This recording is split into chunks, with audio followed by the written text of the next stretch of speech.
Thank you for joining us, everyone. My name is Bokungbemisola Ogunyemi. As you may already know, I am the Chief Operation Officer at Sprinng. And with me today is Adedola Polawal, who is Sprinng's Alumni Relations Manager. And we also have Adeola Oke here. She's our content coordinator. Today we are here to virtually launch Oyin's latest book, Face Me, I Face You, and to celebrate the joy of this book, its beauty and its excellence. I will let Adedolapo introduce herself, while I will also pass it to Adeola. Okay. All right, thank you so much, Ibukun. Hi, everyone. I'm super excited to be here. My name is Adedola Polawal. I'm Spring's Community and Alumni Relations Manager. Yeah, so nice to be here. Nice to it's a pleasure really to join the virtual launch of Owen's book, Face My Face. Looking forward to having a completely awesome time. Yeah. Thank you so much, Adedolapo. This feels like a surreal moment for me, especially because I have had the opportunity to sit with you in different capacities. We brainstorming, strategizing about project management and all of those things. And today I am here in this seat to discuss with you about you, Oyindamola Shoola, as an author of the author's book on the blog, Face Me, I Face You. So once again, congratulations on the successful outing of your latest book, Face Me, I Thank you. Face You. Thank you. Okay. As someone who had the privilege of interacting with this work before it was published, it's been such a joy witnessing the overwhelmingly positive receptions and reviews of this brilliant work on different selling social media platforms. And I can only imagine how remarkable and exhilarating the past few weeks must have been for you. So how would you describe the experience of releasing Face Me, I Face You to the world? And more specifically, how does it feel like to be an author of a book that not only sold out in Nigeria within days of its release, but ranked number one most gifted on Amazon Canada and number four Amazon Alt releases in a poetry category on Amazon US? Like you said, it feels surreal. Mhm. Um, I have been harassing. I've been that person in the group chats that continues to harass writers for not dropping books for us, and yet I sat and yes, I sat on mine for 4 years. Mhm. And even when the manuscripts was ready already, after I was done with my MFA, there Mhm. was still a part of me that was like, I don't know if I'm ready to publish it yet. Like I didn't decide to publish it until when it's closer to the launch date and all that stuff. Like it was 2 months, 2 to 3 months before the launch that I was like, okay, let's just drop it because then I knew I was done with the manuscript and there was nothing else that I would drastically change from it. Um, so it feels surreal to see the responses and engagements that the book Mhm. has. You would hope when you publish a book as a writer and as an author, it's something you would hope for, and you just kind of leave to chance to see what happens. And Mhm. then to now see what you've hoped for actually happen is, as much as it's something I look forward to, it's still equally surprising. I still pinch myself on a couple of days to say, is this really happening? Are these events and these engagements really happening? And just when I think, oh, it's dying down on social media and all that stuff, I open my Instagram again and it's like a long list of tags and a long list of comments. And the funny part is seeing people actually engage with the book. It's not one of those books that you will read and just toss aside. Like Mhm. it comes up in your everyday life because that's what the book is about. So it is very surreal. I opted for it, Mhm. but there was a part of me that was going to be fine if things didn't happen this way, and then things turned out differently, and it feels nice. Awesome. That's really great to hear. Okay, so I love your essays. Reading your essays are like one of my favorite things, and we will try not to delve into why poetry, not essay, as your major for your MFA, but that's not the focus of today's interview. Mhm. But in your essay published on your website and a recent video of the same essay shared on your social media platforms, Art is my world, not an escape. You guided us into the world and experience that has shaped your artistry and led us all here today in celebration of Face My Face You. So you said, and I quote, as I read through the final version of my book, Face Me, I Face You, I realized in hindsight what art had done for me in the past 10 to 12 years. Art is the burden of my consciousness about everything else. It is a privilege to have the power of specific imagination and more immense blessing to hand it to someone else to experience through the right choices of words. Reading Notes by R.D. Liang allowed me to see that poetry and whatever is demanded of its delivery didn't need to be difficult to be profound, have thoughtful meaning, or make an impact. So my question is, as an author of 6 poetry collections and now 7 that have explored thematic focuses and subject matters visibly different from Face Me, I Face You, how would you describe or measure simplicity across your body of work?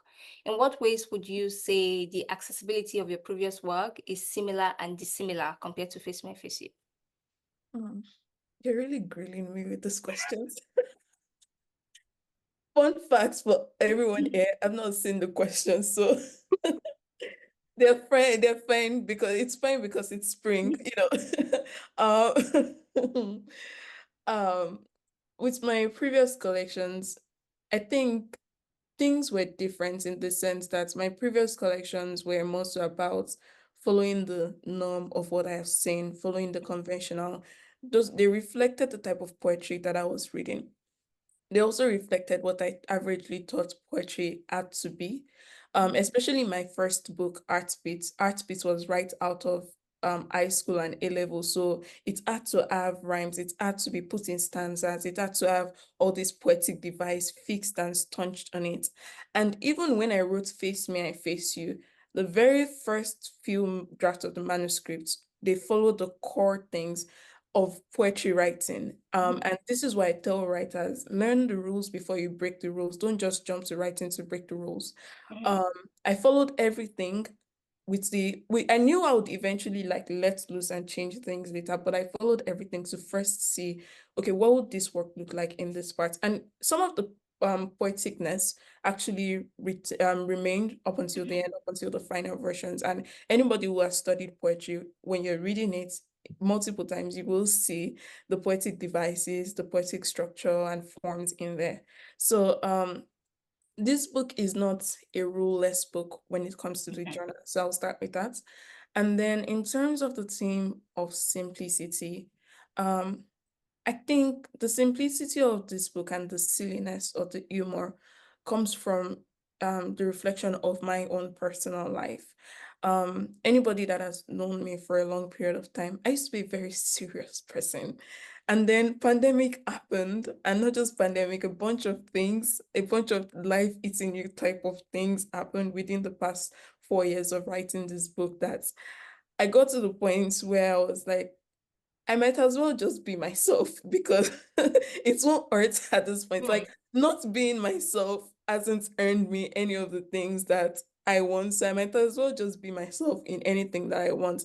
I stopped, there was a point whereby I stopped being that person that buys books just for the sake of buying book and reading them because I have to read them. I mean, I had that period of my life where that was valuable to me as a writer and in my development, but getting to being myself included, I am not picking up this book if I really don't care for it. I am not reading or reviewing this book if I really don't care for it. If I don't have something genuine to say mhm, on my blog, I am not writing or posting it. I got to the point where I was comfortable with the silence of my creativity. There were mhm, months where I wouldn't post on end. There was about a 6 months period where I didn't post. And then when I posted back, people were like, we missed you. Where have you been? mhm. Because people were following the threads of poems that preceded Face Me, I Face You as a Yeah. book. Um, so yes, I think the book reflects the books I've written reflects the seasons of my life. Mhm, Um, and my previous books, they're different in terms of the emotional depth that they take readers to. And mhm, that was what I knew of or wanted to write about and the experiences that surrounded me at that point of my life. Um, I have a lingering manuscript. You said you won't judge me. Why poetry, not essays? The Mm. funny thing is, when I started my MFA in creative writing, I did cross-genre, but the majority of what I wrote for the first year was actually essays. And so I have a lingering manuscript of Okay, essays. Maybe that'll take me like 5 years or 6 years. We'll see. that's fine. We can wait. We Yeah, can wait. I have Okay. a manuscript there. Yeah. Okay. So, you in your response, you were almost tilting to what my next question was going to be. So we're just going to dive right into that. Still on your essay, you mentioned that Face My Face You permits us to interact with the accurate panel of judges, fellow co-debaters, and timekeepers inside your head. While a work is mostly always fictional rather than personal, how much of Face My Face You would you say reflects your experience and personality? In what ways would you say you identify with the characters you created? Oh, yes. So one side note is at some point of my life, anybody who knows, okay, Tolu Akiyemi, Poetolu, you know, he also had this character, Alima, and Instagram is Alima's series or Alima's, yeah, I think it's Alima's series or something.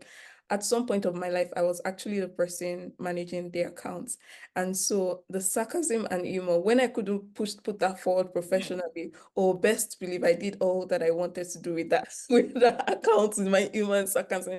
And so having characters like this coexisting in my head was all it has always been there, but you know, when you're growing up, Mhm. and you're trying to be morphed or shaped into becoming a so-called functional and useful human being in the society, those are Mhm. not the characters you let out at those different stages. You get Yeah. into trouble too much for that.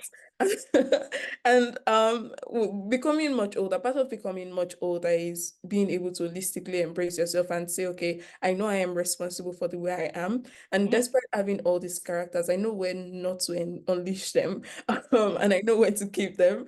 And I feel just very privileged that they entwined with my creativity and worked with me in some sense.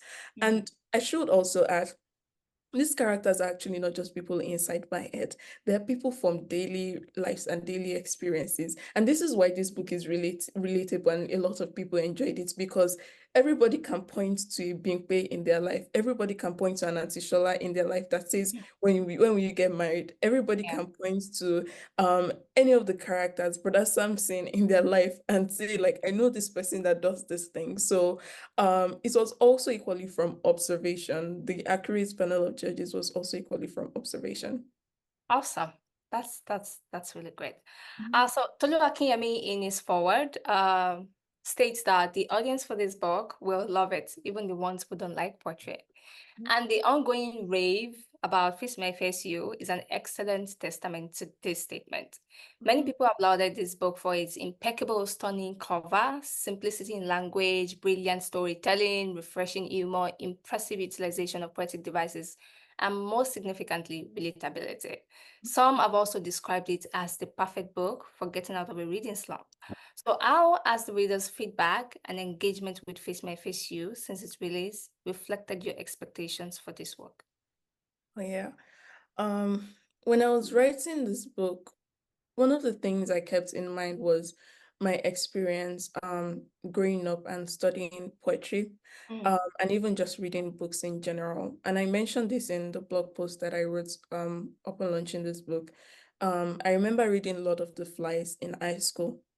It felt like terror, to be honest. I Mhm. just couldn't envision it. And especially living in Nigeria, like you would hope that we would engage with more textbooks or literary books that culturally represents us and that we can actually engage with. The first enjoyable book that I remember from my high school years was Purple Hibiscus by Chimamanda Adichie. And so when I was writing this book, one of the things that I thought to myself, especially with the privilege I had of like having this variety of characters, was I didn't want a book that anybody would have to pick up and pretend to enjoy. I didn't Mhm. want a book that anybody would pick up and they won't understand, but they have to perform and pretend to understand it. Mhm. And equally, I also didn't want the poems to lose their poetic values and also the truth or whatever, because under every humor, there's some form of truth to it. Yeah. The truth that I was trying to present. Um, what helped me the most was reading so many people's books, Mhm. not just Tolu Akinyemi, Seun Larry Williams.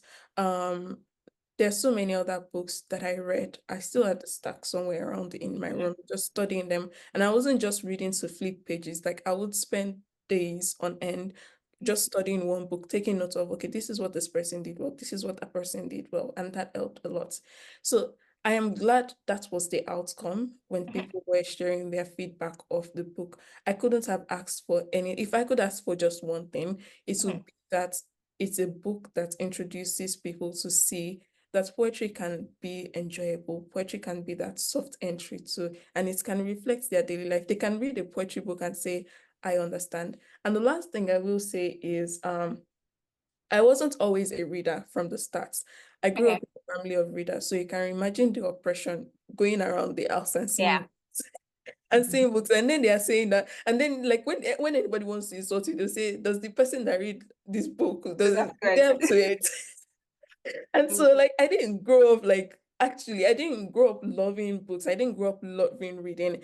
And as I slowly warmed up to it, I realized that it wasn't that I hated reading all along. It was that I hadn't figured out the type of books that I would enjoy reading. Mhm. But reading variety of books helped me figure that thing out.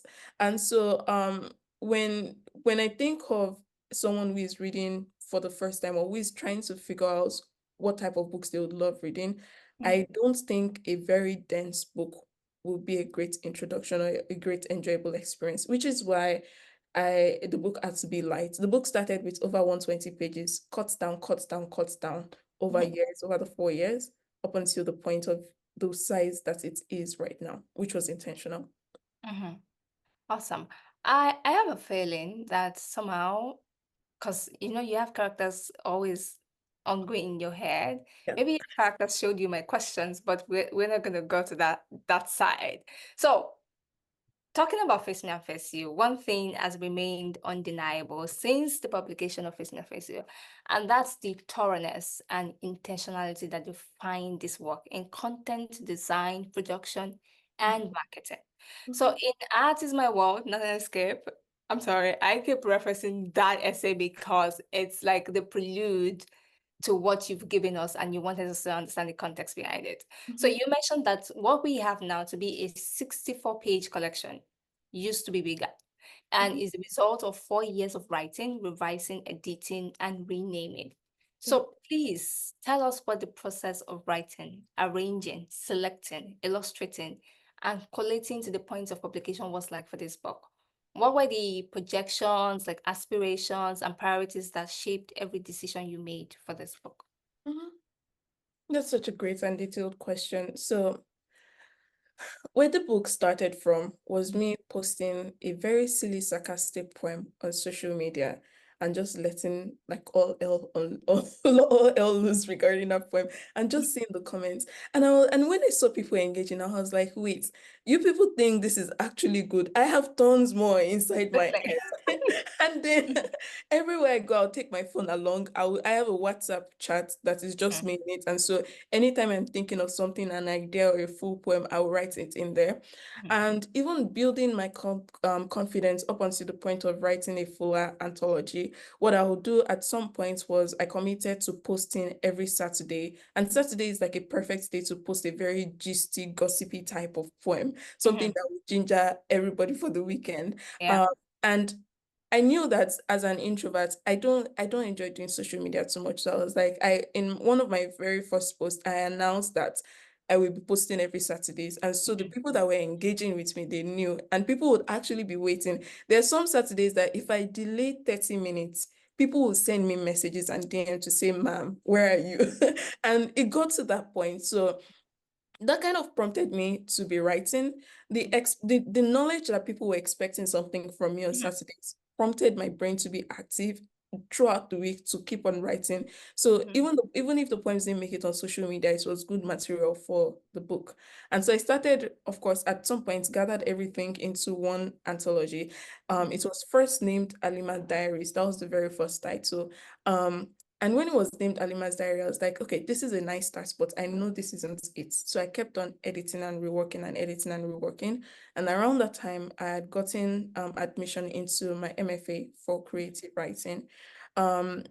1 year into getting my MFA for creative writing, the first year, I actually didn't work on the manuscript. I just left it alone. I didn't read the manuscripts, didn't open the documents, nothing, because I was just tired of reading it. You know, when you read something too much, you can't figure out how to change it, but you know something is wrong. You know it's not ready. The titles changed over time from me trying to submit it to literary agents and all that stuff. Like there was a point where it was Love for Breakfast.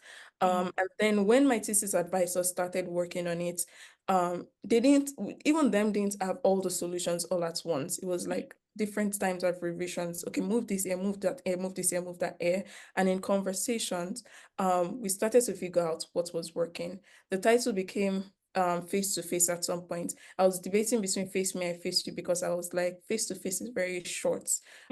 Trying to appeal to a lot of audience. And then towards the end, I was like, this has to just be face me and face you because it just sounds perfect for everything that it has to be. So after I was done editing the manuscript with my thesis advisors and graduating with my MFA, that was when actually it was a couple of months before I was done, I contacted Morenike, and Morenica and I, we have a loving relationship because she has designed my previous covers for some of my books, for about, I think, 3 or 4 of my books.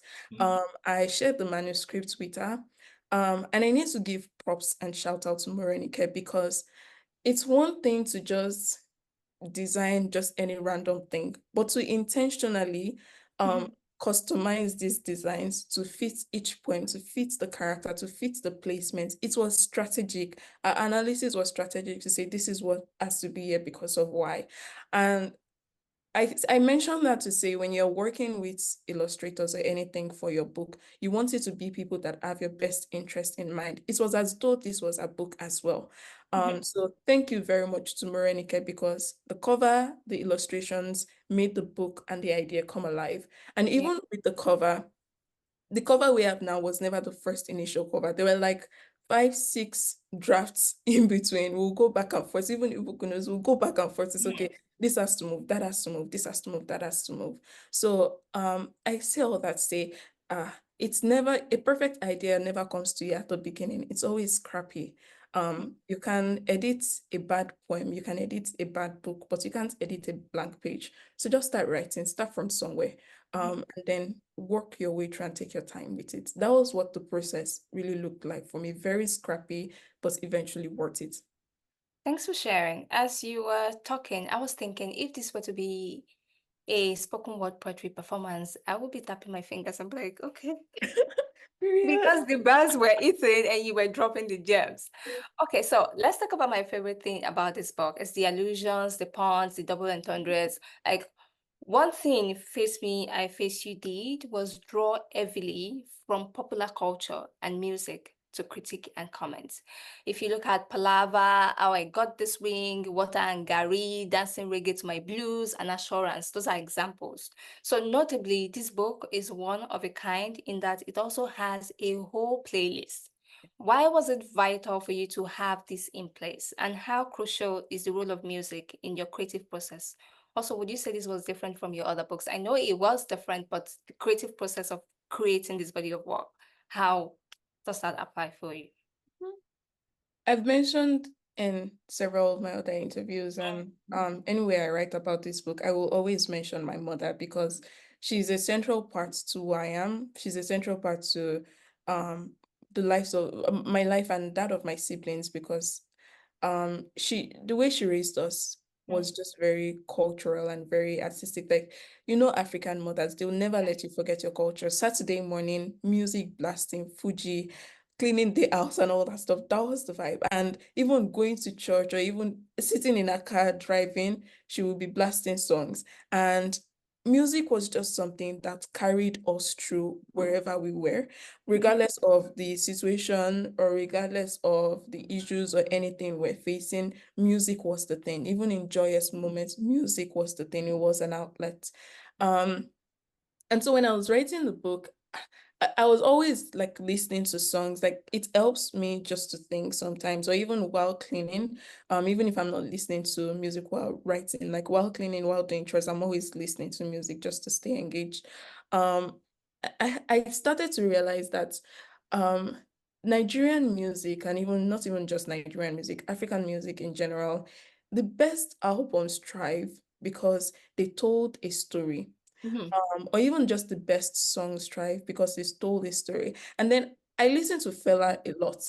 If you listen to Fela's song, there is a story in there. That's why people are like pumped up about it. Mhm. Um, I enjoy listening to albums that have a concurrent story. I remember Adekunle Gold when his first album dropped the first and second album. If you listen to those songs, they tell a story. Simi's album, so one of the earliest album, our songs tell a story. And so there is a lot to learn cross genre. Mhm. And when I was writing the poems, I started to think, okay, this can be paired with this song. And I was building the playlist simultaneously. Mhm. Um, I think music is central to everything, not just poetry, central to life. Mhm. I feel like it was just a right opportunity that I was attentive to that happened with Mhm. Face Me, Face You. Awesome. Okay, so let's talk about nostalgia in Face Me, Face You. Tommy Additional in a blog says, with a range of exciting characters, Oyin has created a nostalgic page turner and an ode to the city of Ibadan. When we look at poems like In Niger Christmas, Breakfast, Eforiro, Madam Koi Koi, Omo Ibadan Kini So, I asked Mami where time went, and also consider the use of linguals like jalopy, fresh fish, Mhm. and one thing that I actually love is the fact that you didn't bother to provide like a glossary of any sort. Like I'm explaining these terms to what it means. So this work is not only very Nigerian, it is a love note to home, to self, to childhood and adulting. One of your collections is titled Now I Want to Remember.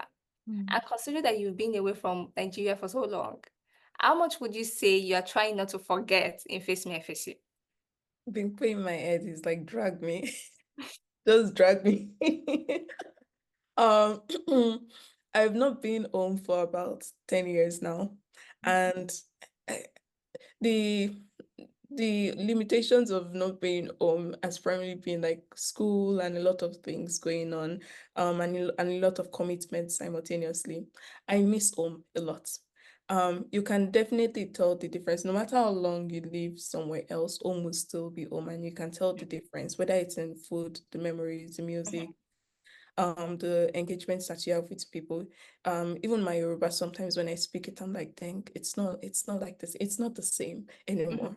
um and so when I was writing this book, for me it was just a reminder of home, and a reminder that home will be with me wherever I go.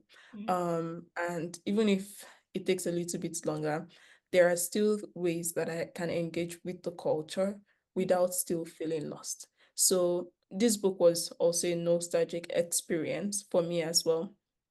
And even the cultural aspects too of the book was it, I think it aligns well with the phase of life that I am in to some Mhm. extent. I'm at the phase of like when my friends are talking about marriage, children, and all that stuff. Mhm. And they start to see these things and you're like, very soon you'll be that African parent. Mm. Very soon you too, you'll be that African parents that you've been talking about, and everybody has Yeah. been like, side-eyeing for one reason or another. So it's not just about, oh, but it reflects the phase of life that a lot of us are in right now.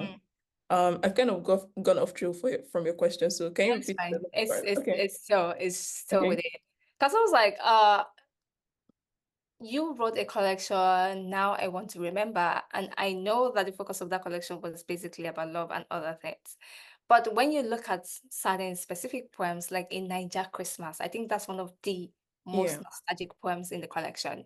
Mhm. And I just thought for someone who has been away from home for so long, what are you trying not to forget? What are you trying Yeah. to hold on to? Because it also feels like a moment for you. You are Mhm. also trying to grab to the memories that you've had and you're not just keeping the memory alive of some sort. Oh, yeah. So, okay, what did you do in this work differently that you didn't do in your previous publications? Mhm. And what challenges did you experience? And what lessons are you taking away from this journey that puts us all here together? Mhm.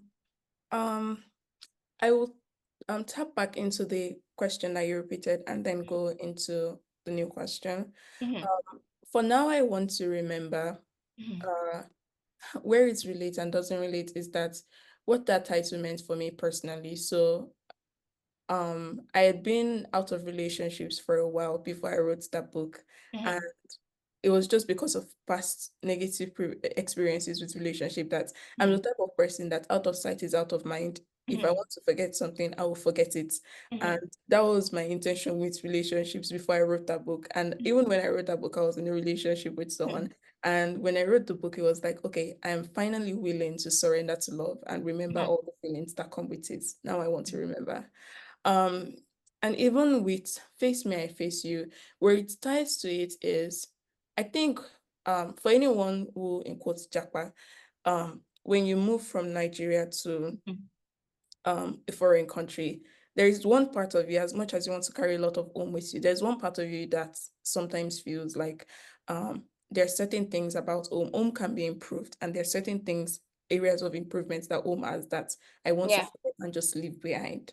But then you live in a foreign country for so long, and Mhm, you realize that all these things that um definitely can be improved still contributes to the beauty of what home is, because even in these so-called perfect countries, like you start to see like, okay, even when things are like good, it's not everything. Like you can have access to a lot of things, access to a lot of so-called networks, but there is community missing abroad. It's not the same at home. My mom travels home often just for that sense of community, and it helps her a lot. And I imagine that for myself as well too. So um, it's a book that intentionally reminds me of the things. On one end, it's a positive nostalgia. On the other end, it intentionally reminds me of the things that I could get if I choose to go back home or when I choose to go back home. So to your next question, mhm, what did I do differently with Face Me, I Face You? I took my time. That was the first thing. And I will forever emphasize this because I've heard authors say they took 5 years or they took 10 years to release their best work. And it never really resonated with me, especially as a young person, because I wanted to have like fast. Like we live in a fast-paced world, fast mhm, accomplishment and all that stuff. Microwave success. Let me put it that way. You want to speed it up. And mhm, this book taught me the lesson that time is a good investment when you use it well.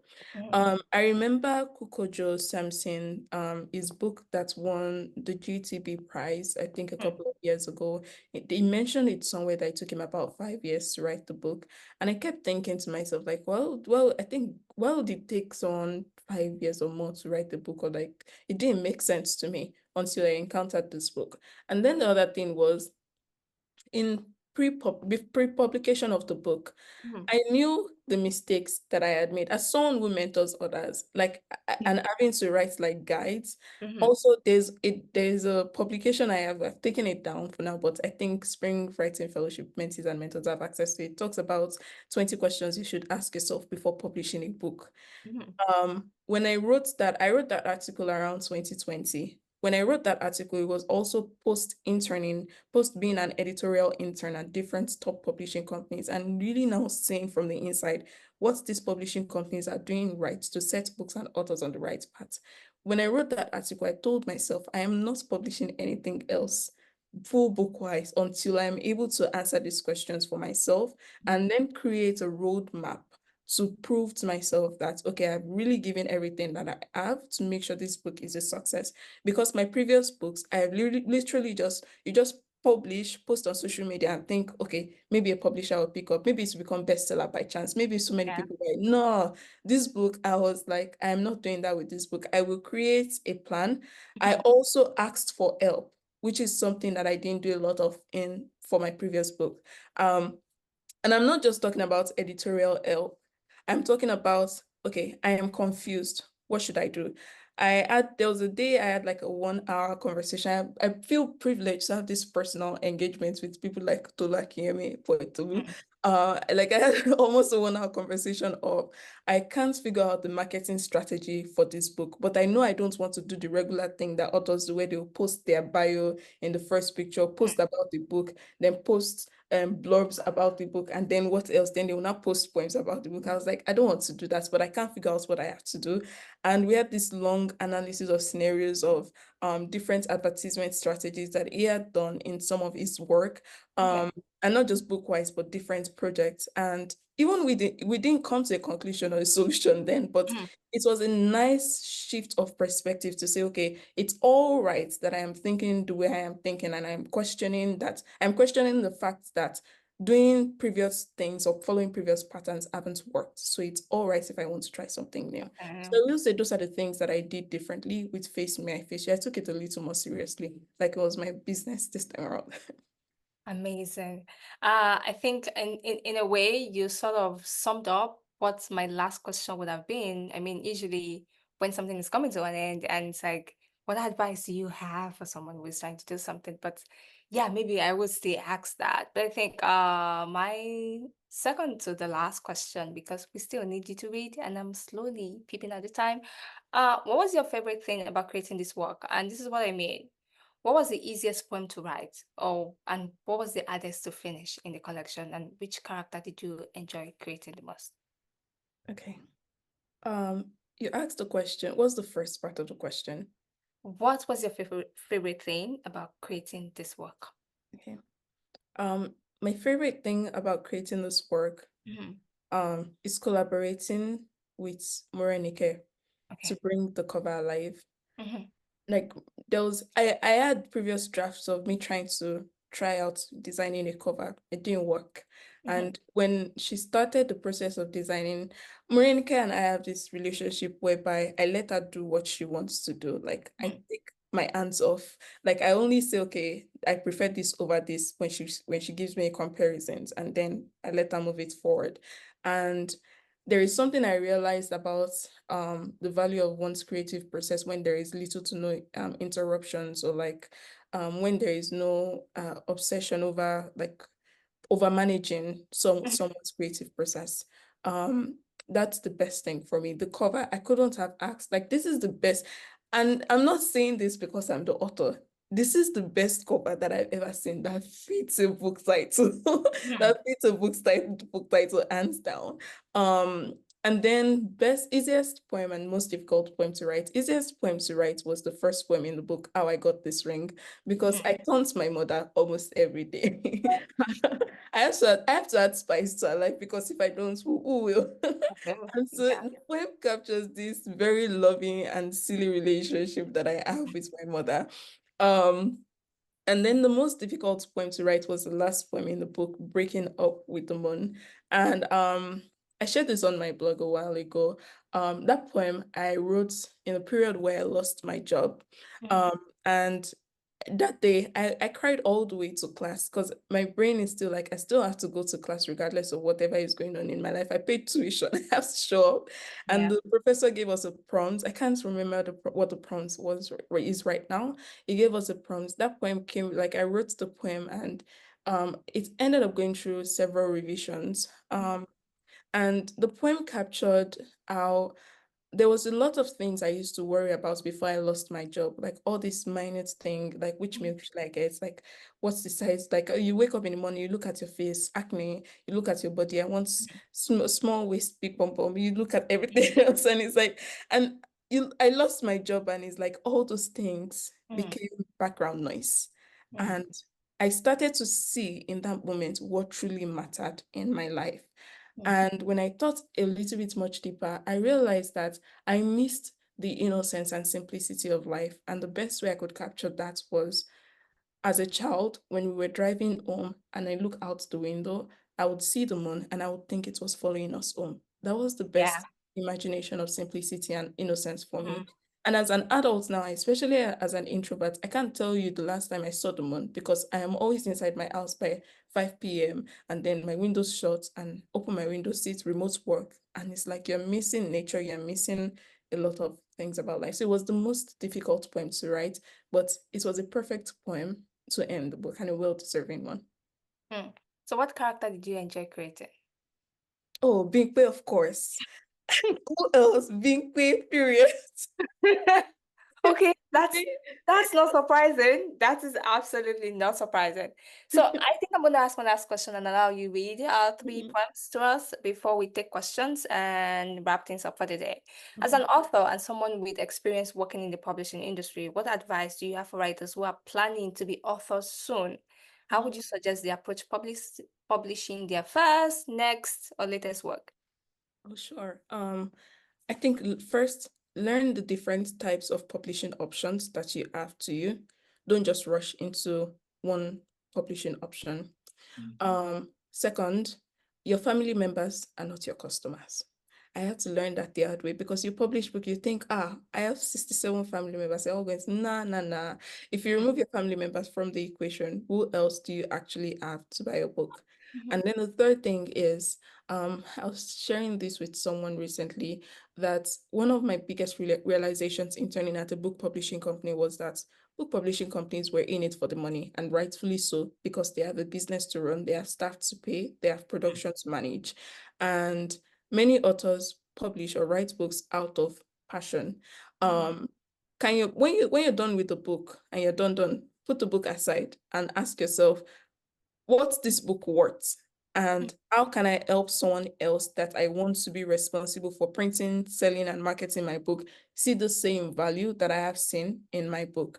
That's the hardest part, because a lot of authors are like, I feel like my book, like nobody has written anything like my book and all that stuff. And it's like, put those feelings aside. How do you communicate and sell this book to other people? And then the last thing I will say is, make a plan. Don't leave your life to chances or leave the success of your book to chances. I saw how interning at book publishing companies, I saw how people that became New York Times bestselling authors and all that stuff, it wasn't by chance, it was strategic. These publishers knew who to place the books with, where to send the books to, how many books to print, and all that stuff. And I started to learn from that and I realized that even if, regardless of the type of publishing that I did, I had to have a plan. So I worked with people, my publicist and also the publisher, to like draft plans that I executed pre-publishing, and also plans that I have even post-publishing, regardless of the success of the book.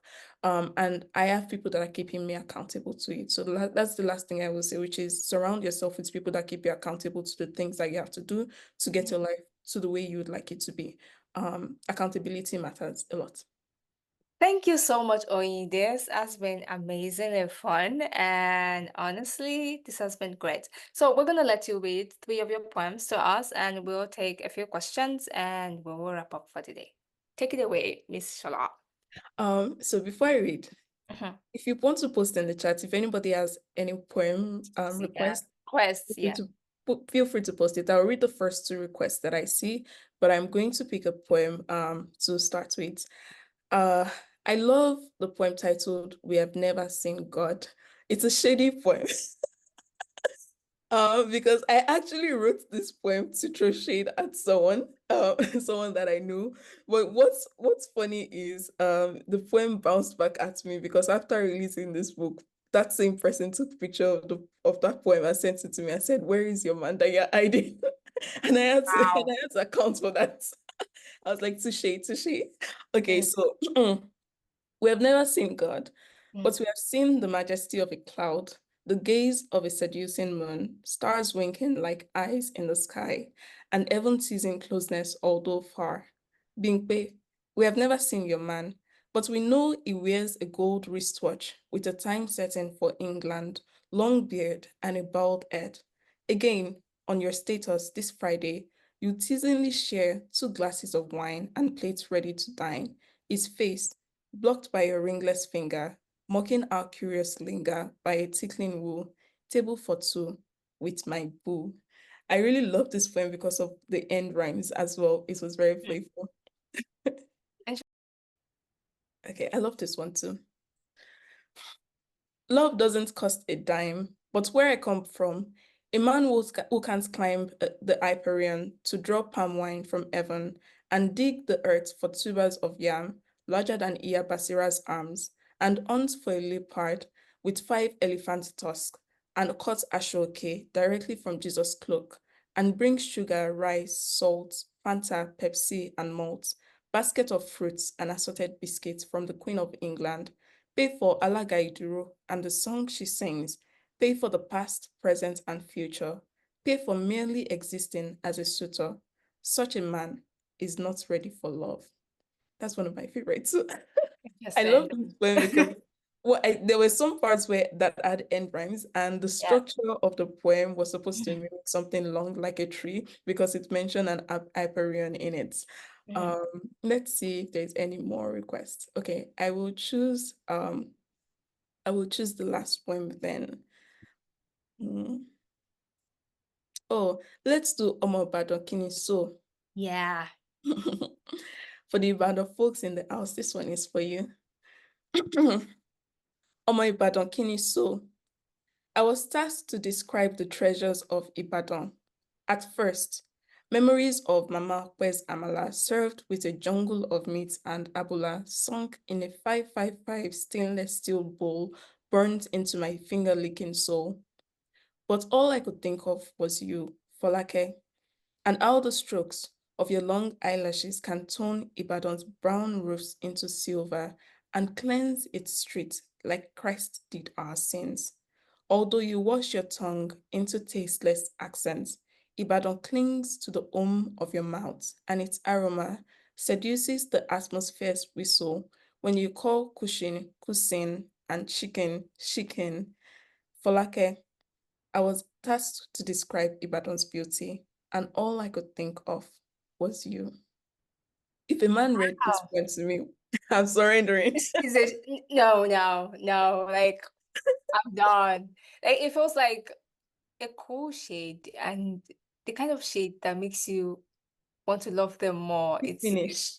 yeah, it's to finish. It's Yeah, finish. that's it. It's to finish. Okay, Oyin, thank you so much for those beautiful readings. We are taking questions now. Does anyone have questions?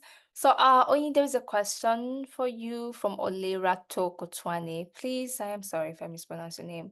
How did you come up with the title of the book? When did you decide to publish a book? Who is your favorite inspired author or poet? Mm. Okay, I'll start with the last question. My Mm. favorite poet, of course, is Tolu Akeyemi, poet Tolu, hands down. I'm obsessed with his work. Mhm, Because, and it's not just the poems. On his website, there's a statement why I write, mhm. I think that's the title. I think go and read it. It's Writing Philosophy. Go and read it. It will give you a lot of insight. Before you write a certain way, I think it's a nice thing to do to just explain why you're doing what you're doing. It shapes the perspective or morphs the perspective of your work and your approach to it. How did I come up with the title of the book? Like I mentioned, the title of the book changed over time. I had like 4 or 5 different titles at different points. I think as you work with your book, leave yourself open to allowing yourself to be informed by what the book is doing. Don't try to be so obsessive about it and say like this book has to be titled this way. Even in writing poems or writing stories, you'll find that you write some pieces, you won't be able to title it until months later. So give it time. It will inform you what it has to be. And then when did I decide to publish the book? Um, I think was post graduating with my MFA when I was done, when I was and I say done not to say like when I gave up on the book. I say done to say when I had read the book so much that I couldn't figure out anything else that I wanted to change from it. There were mornings where I would pick up the book and read the book for an hour aloud to make sure that I was certain of each sentence, of each word, of each placement in it.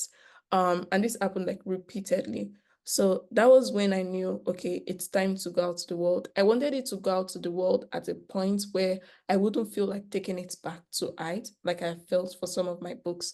So yes, give it time, give it patience. It helps a lot to figure out when you want to pursue publication or releasing a work to the world. Thank you so much, Oyin. That was very insightful. Chidera will take your comment now. Hey, hello everybody, Hi. officially. So I just wanted to share like a bit of an anecdote with you all. And what Oyen said about not reading until she found what worked for her resonates with me. I mean, I have a degree in English, which means I had to read a lot of poetry in school, but outside of school, I didn't read poetry. None at all. I mean, I have this running joke that up until last month, there has only been one poetry collection that I have read of my own volition from start to finish. And that's Ijomo Mebinyo's Oh, Questions, yeah. Father. Questions, brother. What's Yeah. about that? Yes, that book. That was up until last month. Mm. Oyin, by my count, I have read your collection 5 times. I don't even know how to Wow. keep up with Okay. you. It's like Okay. I had to get it from my you know, bedside because every day when I just want to wind down before sleeping, I've had a very crazy past few weeks. I read it. So in my own way, thank you. Thank you for writing this. Thank you for writing poetry that poetry averse people like me would read. This is the best testimony, and I'll try not to tear up, but there's water in my eyes right now. This is so delightful to hear, and It I'm really is. grateful. It is. I'm glad you enjoyed it. Thank you. Thanks for sharing that. Thank you, Chidera, for sharing that. That's amazing. Thank you, everyone, for being here. We hope this has been an amazing and fulfilling and very nourishing time for us. And we are hoping that it's been the same for you. Thank you so much for being here, for your time, for everything you had to put aside to be here. We really appreciate it. And please keep spreading the news about Face My Face You. Still selling very fast. Ruby Nights is now restocked. We have copies everywhere. Tell your friends, share with your friends, send links, leave reviews. We would love to read that. The author would appreciate that. Also, just saying a very big thank you to Oyin for gracing us with a beautiful presence. We really appreciate it, and all the insights and gems, really great. And to the team at Sprinng, to Adiola, to everyone who is not here, to our events mama, our Sprinng mommy alumni, as we like to call her, Adidola. Thank you for putting this together. I would let them say one or few words and then we can say goodbye now. And you would definitely say our goodbye, but she's our guest, so she'll go last. So as the last word, you have one last thing you want to say? No, not really. I mean, like, I learned a lot. I took down some notes, in fact, that I'm going to revisit from the things that Owen shared. Really, really amazing. I'm so glad. I'm happy for the success of the book. Like, okay, let me just say, now that I'm hearing you talk about the marketing, it feels at first from the outside, it feels like this marketing is on fire. Sorry, I'm talking most about the marketing because that's something that I gravitate more towards. And I feel like, is there any strategy behind how the success of this book is so renowned? And it feels like vibes. Like Owen was a surprise, but hearing you speak now, and I think that's so beautiful because things that look like excellence to me are things that just appears natural. Like you don't even know that there is a whole plan behind it until they say there's a plan behind it, and I'm just really happy. I mean, like I'm so proud of you, Owen. Thank you so much, Ezra, for Thank you sharing. so much. So do you want to say a few words and we can say goodbye for the day? Sure. So first, I want to say thank you very much for this opportunity. I don't take it for granted, despite having this personal relationship with you and also leading Sprinng. I'm very grateful for the community and the support that I've received. And I hope you enjoyed the book as much as much as I did writing it. And if nothing has convinced you yet to get the book, I'll send Bimpe to your doorstep to be knocking. Don't borrow your friend's copy too. Don't borrow your friend's copy to get your copy. So yes, thank you. Thank you so much. I am very, very grateful from the bottom of my heart. And I do not take this moment for granted. It's something that I will cherish even long after the publication period and all these things go. I mean, hopefully to last as long as it needs to, but I will forever cherish it and remember it. Thank you. Amazing. Thank you so much, everyone. We hope you have the loveliest of weekend. Take care and enjoy the rest of your day. We love you. Bye.